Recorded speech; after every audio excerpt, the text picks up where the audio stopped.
Chapter 2. The First Son Sent Packing. Of course, one can imagine what sort of father and mentor such a man would be. As a father, he did precisely what was expected of him. That is, he totally and utterly abandoned his child by Adeldia Ivanovna. Not out of malice towards him, and not from any wounded matrimonial feelings, but simply because he totally forgot about him. While he was pestering everyone with his tears and complaints, and turning his house into a iniquitous den, a faithful family servant, Grigory took the 3-year-old Mitya into his care. And if Grigory had not looked after him, then there would have perhaps been no one to change the child's shirt. Moreover, it so happened that the child's relatives on his mother's side also seemed to forget about him at first. His grandfather, that is, Mr. Musov himself, the father of Adeldia Ivanovna, was no longer living.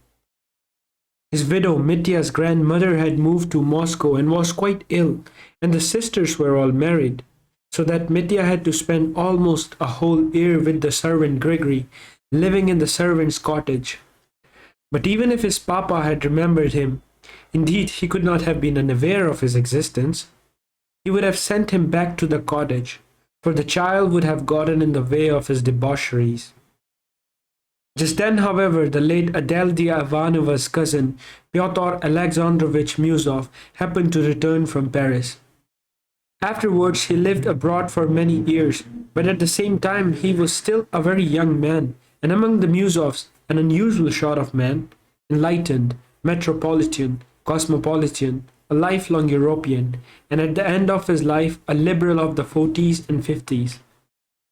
In the course of his career, he had relations with many of the most liberal people of his epoch, both in Russia and abroad.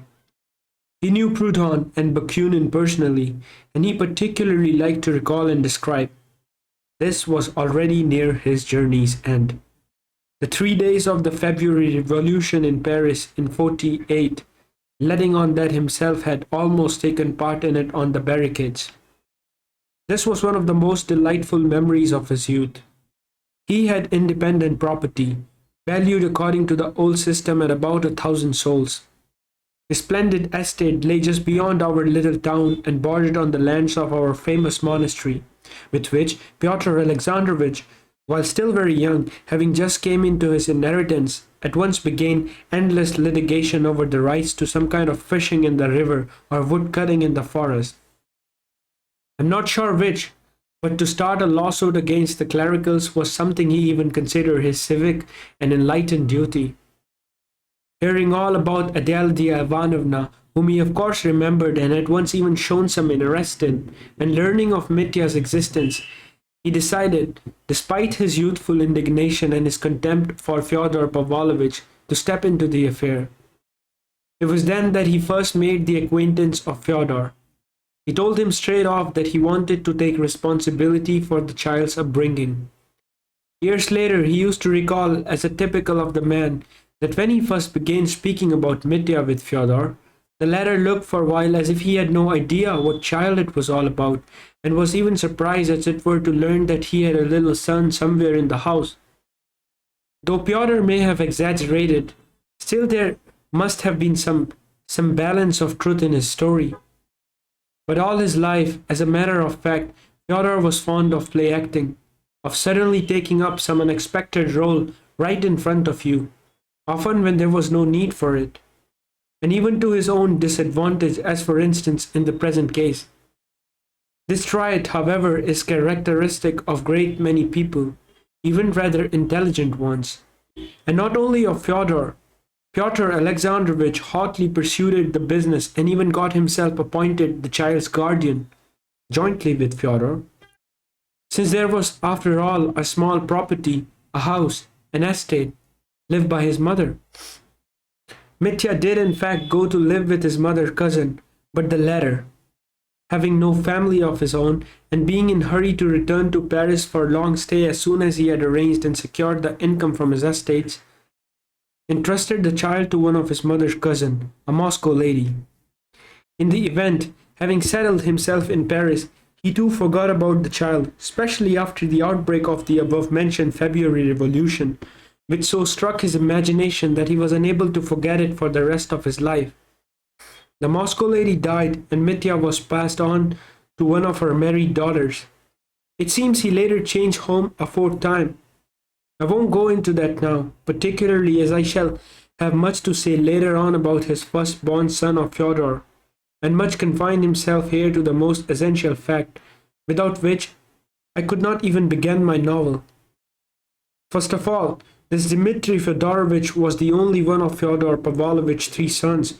He grew up in the conviction that he at any rate had some property and would be independent when he came of that age. He spent a disorderly adolescence and youth. He never finished high school. Later, he landed in some military school, then turned up in the Caucasian, was promoted, fought a duel, was broken to the ranks, promoted again, led a wild life, and spent comparatively a great deal of money. He received nothing from Fyodor before his coming of age, and until then ran into debt. He saw and got to know his father, Fyodor, for the first time only after his coming of age. When he arrived in our parts with the purpose of settling the question of his property with him, it seems that even then he did not like his parent. He stayed only a short time with him and left quickly, as soon as he had managed to obtain a certain sum from him and made a certain deal with him concerning future payments from the estate, without, a fact worth noting, being able to learn from his father either the value of the estate or its yearly income. Fyodor Pavlovich saw at once, and this must be remembered, that Mitya had a false and inflated idea of his property. Fyodor was quite pleased with this, and it suited his own design. He simply concluded that the young man was frivolous, wild, passionate, impatient, a wastrel who, if he could snatch a little something for a time, would immediately calm down, though of course not for long. And this Fyodor began to exploit. That is, he fobbed the farm with small sums, with short sum handouts, until after 4 years, Mitya, having run out of patience, came to our town a second time to finish his affairs with his parent, when it suddenly turned out to his great amazement that he already has precisely nothing, that it was impossible even to get an accounting, that he had already received the whole value of his property in cash from Fyodor, and might even be in debt to him, that in terms of such and such deals that he himself had freely entered into on such and such dates, he had no right to demand anything more, and so on and so forth. The young man was stunned, suspected a lie or a trick, was almost beside himself, and as it were lost for all reason. This very circumstance led to the catastrophe, an account of which forms the subject of my first introductory novel, or better, the external side of it. But before I go on to this novel, I must introduce the other two sons of Fyodor, Mitya's brother, and explain where they come from.